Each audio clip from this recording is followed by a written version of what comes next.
Next up, we have the matchmaker herself. And I know so many of us have been waiting to delve into the conversation, but of course we can't do that without introducing her. Now, she's one that I would say is very resilient with her creative skills, and she is Didi Edits, now a certified coach, a relationship expert for Lagos Matchmaker, who has been in the business of matchmaking for over 7 years. Now, with a first degree in economics from Harvard University and master's in international strategy from University of St. Andrews, it is a wonder she ventured into this industry. But she will be talking today to us about courtship time limit.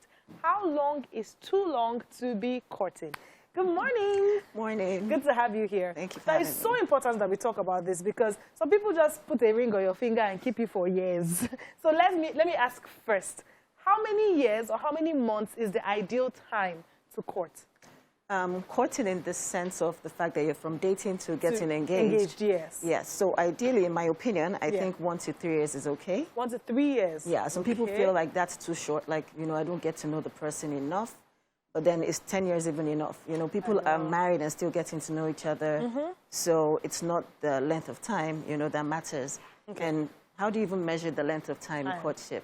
Is it by the years or by, how often you see each other? Because you could find a couple in a long-distance relationship for 5 years, and they've probably physically met maybe 70 times.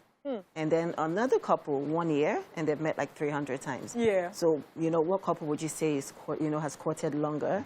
So you can't really measure it in terms of length of, years or physically, So basically, I don't think the length of courtship is that important. Ooh, okay. But I think it should be kept, short. Short. Okay, so you're saying that now the length of courtship is not that important if there's physical presence. Yes. If you're in separate countries or separate states, the length of courtship, being together, is important. Yes. Actually, what you do in courtship is more important than the time.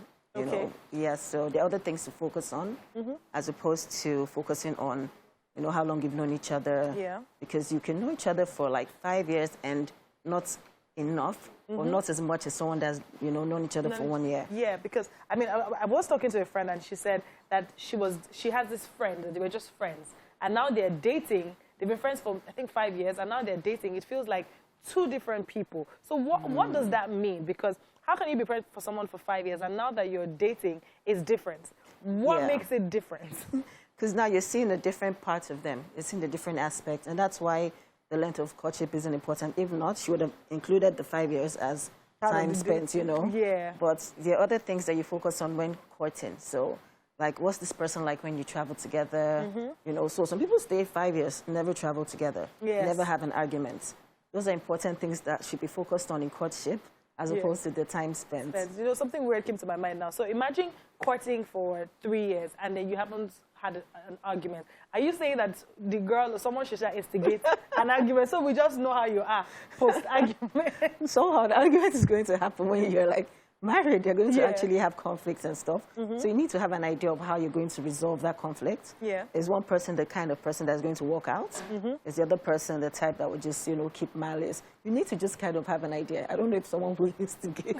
Yeah. But somehow it has to come up. Okay. Now, for benefits of people who are progressing to courting in a relationship, now that's getting engaged pre-marriage. Now, what are the things that you would advise that are like probably the go-to steps of things they need to do to enable their courtship period to be solid and grounded, to give them the basic information that they need for their partner so they can see all the signs before they get married?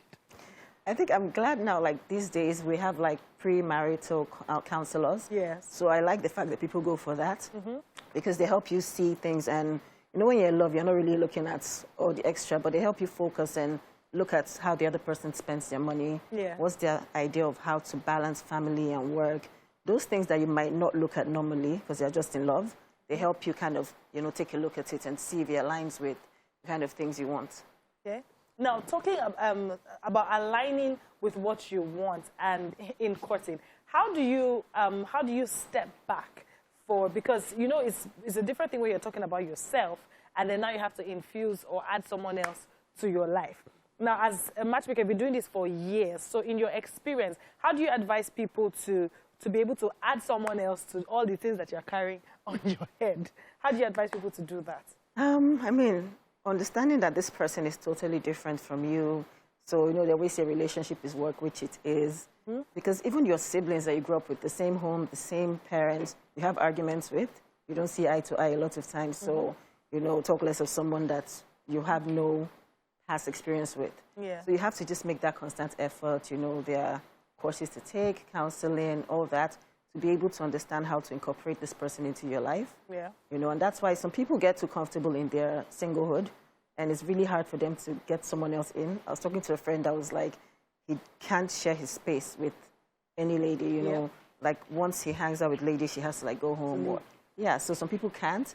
But, I mean, being aware and being able and willing to work on it is something that, you know, would benefit them. Okay, so that before I let you go, I want to talk about the matchmaker as itself. Now, a lot of people are trying to meet people. Now, what are the challenges that you have faced in the matchmaking business for people who are trying to meet up?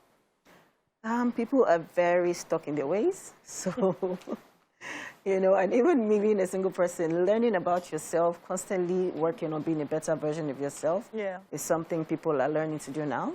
But usually people are like really stuck. They want what they want. Yeah. You know, at the time they want it. Is there anything wrong in wanting what you want? Really? No, but wanting what you want, but being able to compromise as well makes sense. But what about when you want what you want, and then the point where you need to compromise is not particularly good for you? What do you now do in this regard? Yeah, if it's not good for you, then it makes sense. But there are some compromises that are reasonable, but people refuse. You know, people want that perfect person. Yes. So they don't want to compromise on anything at all. So I think being able to, you know, be able to tell when you should compromise or not. Yeah. In some cases, some people are, you know, they get into domestic violence and they think, oh, this is something I should compromise on. So you advise that you shouldn't compromise on domestic violence? Oh, no, you should know the things to not compromise on. And that's something that you shouldn't. Okay. You know, so I think you should be aware of, oh, is this something I can compromise on, you know, or not? Yeah. You should be able to, you know, define that for yourself. Okay, then. Thank you so much for being a part of the show. It was nice chatting with you. But that's all we can take on this segment. We're going on a break. And when we come back, we have our last guest for the last interesting chat. You definitely want to stay tuned because we will be right back.